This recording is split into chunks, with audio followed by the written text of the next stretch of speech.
أنا بلاحظ السوريين لما بيحكوا عن دمشق، وخاصة الشعراء منهم، بيحكوا كأنهم بيحكوا عن محبوبة، مش وصف لمدينة أصلا، كانوا بيحكوا مع حبيبة. وحقيقة هي حبيبة. شو سر دمشق؟ أولا هي حاضرة من حواضر التاريخ العربي والإسلامي.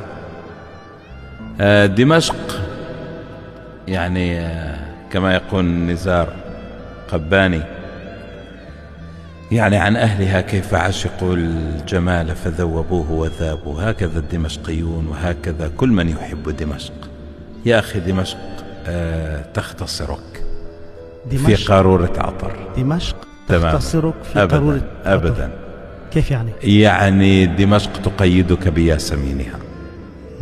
لا تستطيع أن تمشي في شوارع دمشق ولا تشتم رائحة الياسمين الدمشقي.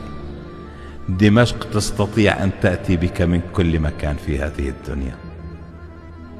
كم مبحر وهموم البر تسكنه، وهارب من قضاء الحب ما هرب. كل من ذهب بعيدا عن دمشق سيرجع إلى دمشق، لا يستطيع أن ينفك عنها، لا يستطيع أن يهرب من ظلال جمالها.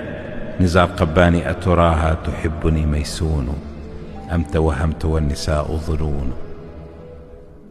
كم رسول أرسلته لأبيها ذبحته تحت النقاب العيون. يا ابنة العم والهوى أموي، كيف أخفي الهوى وكيف أبين. هل مرى يا دمشق تعرف وجهي من جديد أم غيرتني السنين. يا دمشق التي تفشى شذاها تحت جلدي كأنه الزيزفون. قادم من مدائن الملح وحدي، فاحتضني كالطفل يا قاسيون. نحن عكا ونحن كرمل حيفا، وجبال الجليل واللطرون. كل ليمونة ستنجب طفلا، ومحال أن ينتهي الليمون. هذه دمشق تبعثك للتاريخ، إلى كل جهات التاريخ،